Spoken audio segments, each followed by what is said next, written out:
Hi everybody, Ricky here. This is going to be an interesting channel. A couple years in the making for sure. This is something I've been thinking about. So first I'd like to start by thanking you.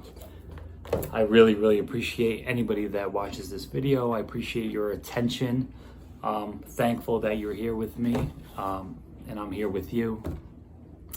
This has been an interesting journey for me for the last couple years. This channel is going to be a lot about religion, spirituality, dogs, St. Bernards. I mean, this is kind of full circle for me, the way things have worked themselves out.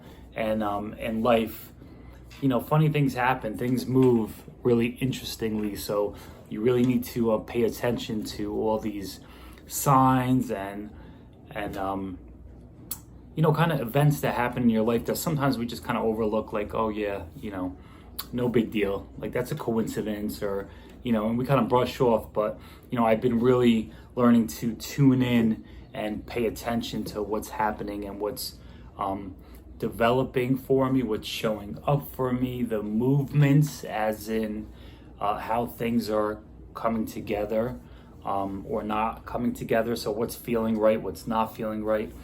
I'm going to get into this stuff, but at the moment I'm going to kind of go a little bit quicker, and then then I'll slowly do a lot of videos kind of explaining things a little bit more. But I went to a Catholic school as a child, and then left the Catholic school. I actually went to public school. So I always felt the difference of when I was in Catholic school. Things felt different to me personally. The care, the nurturing, the all around good feeling. It just felt better. And I'm not sure if I was religious, but something felt right. I just wasn't sure what it was, or I was younger, right? So I was just kind of learning about life, right, in general. And then what happens is I feel like in life you start losing yourself. So you're a child, things happen, life happens. Many of us go through many things, traumas and issues, and so many things that we'll be talking about. But it's kind of like you're a child, you sponge up all this info and your environment and everything, and then you start turning into a teen, and then you get a little wild, right? A little crazy, a little experimental. For me, I was really wild. But you kind of go through that crazy period, right? You're starting to date, you're maybe getting married, maybe having children, maybe getting divorced, and then you start coming almost back around. So it's like kind of a full circle situation. So it's almost like you start coming back home, or back to your true self. Like you don't have to, act no more. You're allowed to be yourself. And some people maybe are gifted to just go about life that way. For me, it was a tough road, and I'm now working my way back. And when I say back, religion has definitely played a big part. I'm Catholic, and I've just recently made my confirmation, all right, at 40. It just happened. I just turned 44, so I was 44. So you're talking about 30 plus years later, I finally, because I did get my communion and baptismal and then communion. So I went back, and it's been an interesting journey. So again, I'm going to discuss all stuff like this. So, I'm not sure if you could hopefully relate, or maybe, you'll go out and get the rest of your sacraments, because it just felt so right. So I'm not sure where I am in my religion. I'm kind of playing. I'm kind of checking things out, and that's okay to do. It doesn't.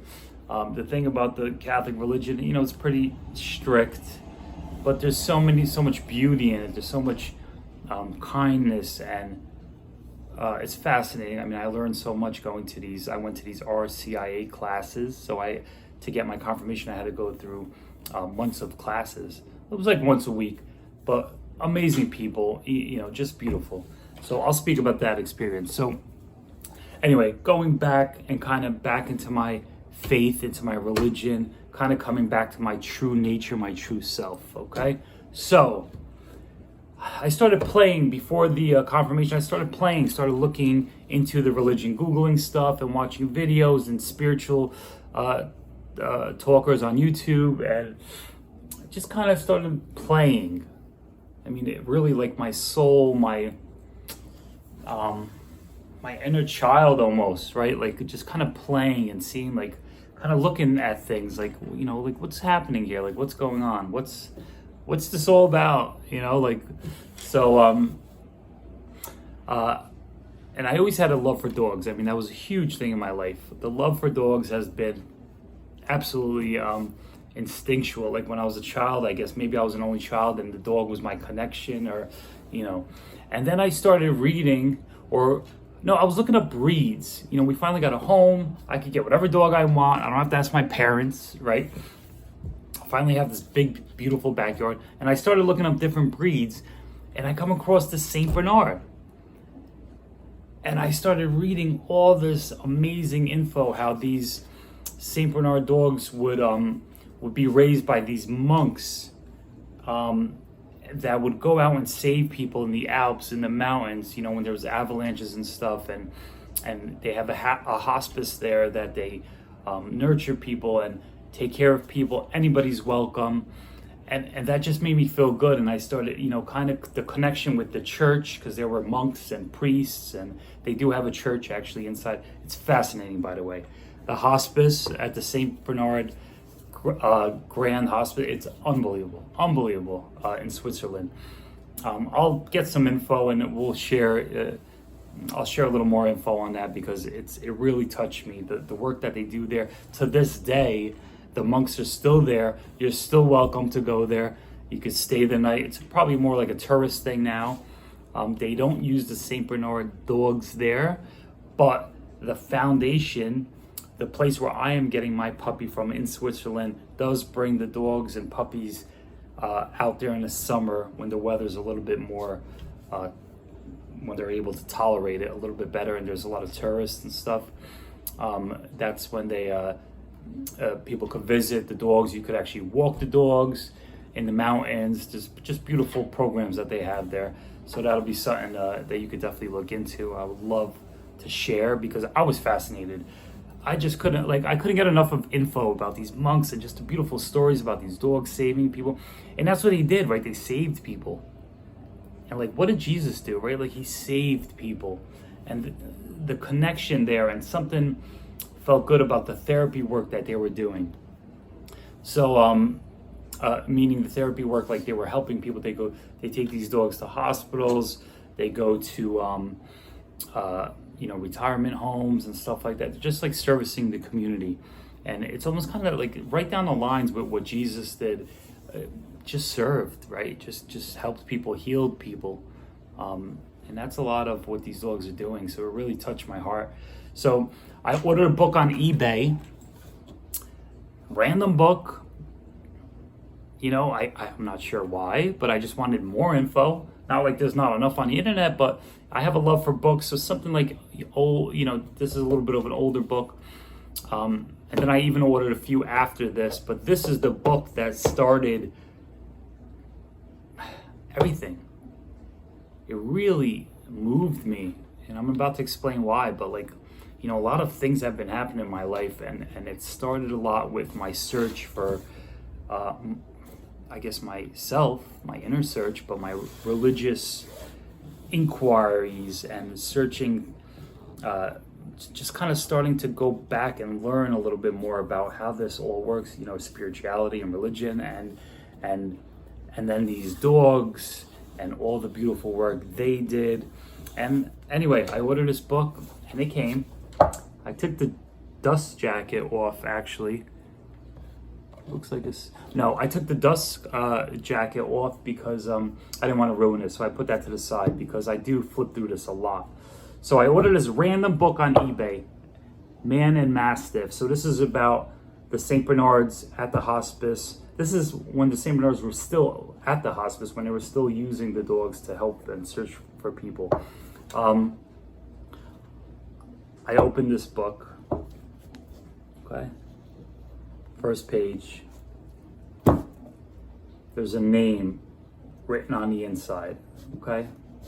And what the name says is my name.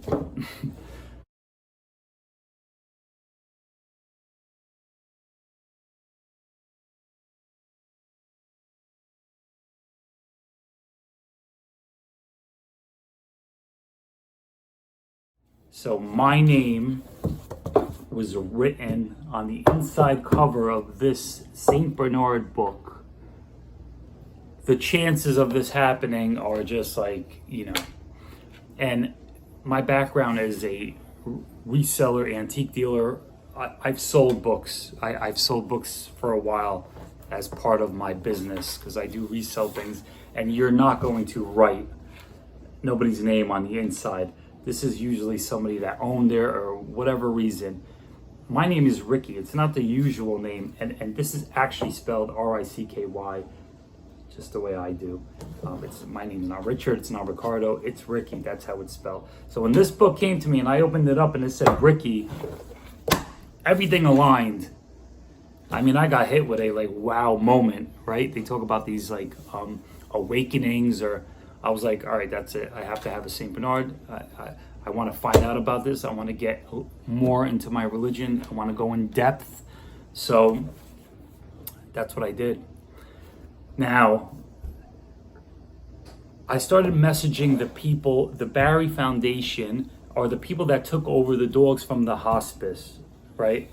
So from the monks that have been breeding these dogs for hundreds of years, right?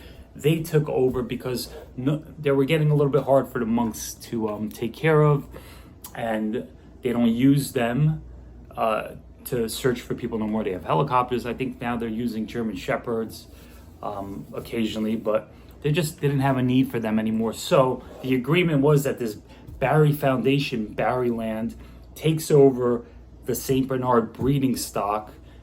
And I think the deal is that every summer, again, they bring the dogs and puppies there for the tourists and just to have them there at their original birthplace, right? So this is the oldest bloodline of St. Bernards in the world that I know of.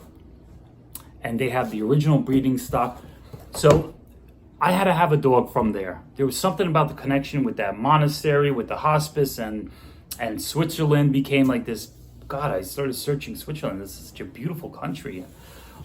So I could get a St. Bernard anywhere. I had to have one from there. There was just no doubt about it. Doesn't matter how much money it would have cost me. Now, I have to ship the dog, right? There's a lot involved. It doesn't matter. I had to have it. So there's a man in charge named Manuel. If he watches this, thank you so much. I know I've been annoying, but I'm blessed to have you continually be kind and slowly work through this process that you're not aware of. But this was deeper to me, a little deeper to me than just getting a puppy, right? So he was probably wondering, who's this guy from America that wants to, import one of our dogs? And so that's what I did. So I started emailing him because he's in charge of all the breeding. 2 years. I'm emailing him for 2 years, okay? Every time I would see a breeding, because they do post it. By the way, it's the Fondation Barry, Fondation BARRY.com, I believe. I'm not sure if it's a .com there, but that's what it is. It's spelled with a FON, Foundation, instead of FOUN. So Barry Foundation, or you could type in Barryland on Google. You'll get a bunch of info. Anyway, 2 years straight, I'm emailing him. Every time they have puppies, they post puppies. They post the pictures of that, hey, we have this new breeding. And I think they only have like 20 dogs, roughly 20 puppies a year. So very selective. In Switzerland, it's their national breed, so it's a big deal. It's very hard to get a puppy, from what I know. So every time I kept, Manuel, hey, I'm still interested. Do you have anything? No, I'll let you know. And, I wasn't getting much emails back, but that's okay. I just continuously kept on, kindly knowing that the opportunity would show itself. And it finally did. It finally did recently. About 2 months ago, I emailed again. I seen puppies, and this time I seen they had a lot of puppies. Like the one dog had 9 puppies, and then they had another breeding that had 1 puppy. So 10 in total. So I'm like, great. I have a good shot now because that's a lot of puppies, right? At once. So I emailed him. I'm driving one day. He didn't respond.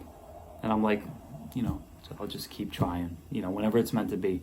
I'm driving one day and my phone says Switzerland. They called me and they're like, hey, we have a short-haired male available. Are you interested? And I'm like, oh, yes, my gosh. It like almost started crying. I mean, it was like such a big deal. It was beautiful. So, and that's what I wanted. And this is the funny thing about life. They say you can manifest things. You actually could pinpoint, because I wanted a short-haired male because they have long hair and short hair. And I really wanted a short-haired male. Now, I would have took anything, because when he did ask me, like a while back through the emails, he's like, do you want a boy or girl, short hair, long hair? I'm like, listen, whatever you have, I'll take. Just because I didn't want to be picky. I just wanted to be okay with and allow whatever's meant to be show up for me. So, so they called me. I said, absolutely, thank you. I appreciate it. Went through a questionnaire. It wasn't easy. I mean, he asked me a lot of questions, which I totally respect. A lot of back and forth. Photos of my property. He wanted to know where I live so they could, I guess, search me on Google Maps and everything. So done very well. Not about the money for them at all. I mean, it was very properly done. Totally respect it. So got my puppy, or paid for my puppy. The puppy is on its way.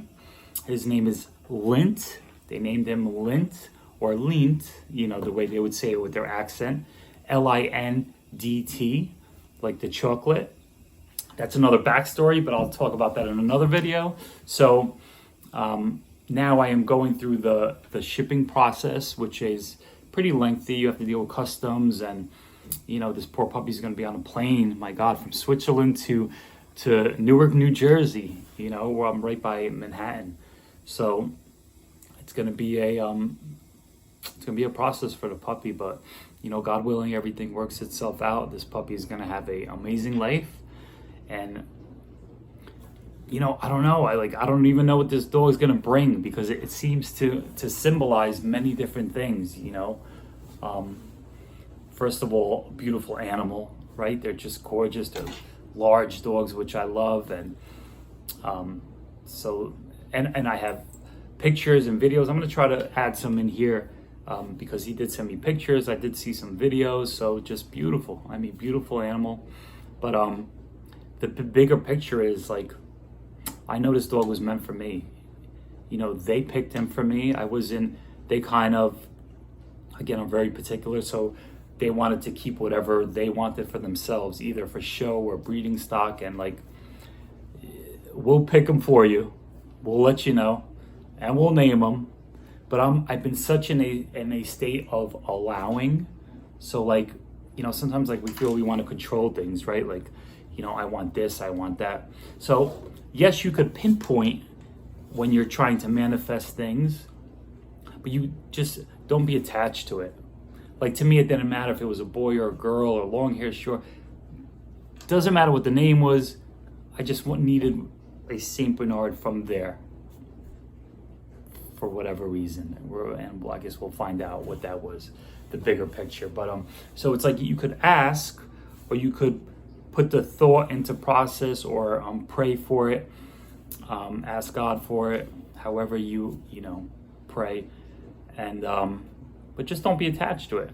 And the funny things happen, and you kind of get exactly what you wanted, So so everything's working out beautifully. The puppy is coming in a couple days. Got the crate. We got the toys. We got the blankets. We're kind of working on things. Got all this paperwork that still have a lot to go here, but customs and stuff. So, but everything is working out beautifully. I paid for it, so that's all taken care of. So, thank you for joining me on this journey. I know I'm kind of babbling, but I had so much that I wanted to kind of unload here. So it's going to be an interesting channel. I really want to document this puppy, his growth, my growth, and see what we're going to do here. I'm already looking into puppy training classes with the potential of maybe doing therapy work. The dogs there in Switzerland do a lot of beautiful therapy work. So, I'm looking for ways to give back, like Jesus. I mean, he gave. For a long time I was taking. What could I get? What could I get from you? What could I? Is so wrapped up. Sometimes we get so wrapped up in us, but there's something happening where now it's turning into giving for me. So I'm gonna figure out how and what and why, and maybe through this dog we could do some therapy work together. It's a process, but one day at a time, one video at a time. I have a lot to say, have a lot to share, so thank you for joining me on this journey. The puppy is coming soon. I bought a GoPro. I'm gonna do some fun puppy videos and content, and let's see how this goes. So thank you so much for watching. Subscribe. You could follow me on Instagram. I'm gonna make a page. I'm still kind of playing with the name. I'm not sure exactly what I'm gonna call this, but I wanna tie in the dog with me, with the journey. So I will post the name of our Instagram. I'll be on Facebook and TikTok and Twitter. And, I like to play a little bit on all these sites because just sharing goodness. There's so much garbage on these sites. I just want to share some kindness, some good stories, some fascinating coincidences, no mistakes in life. Everything happens for a reason. And the same reason that you're watching this video, the same reason I'm putting out this video. It's been a long time coming. So thank you for joining me on this journey.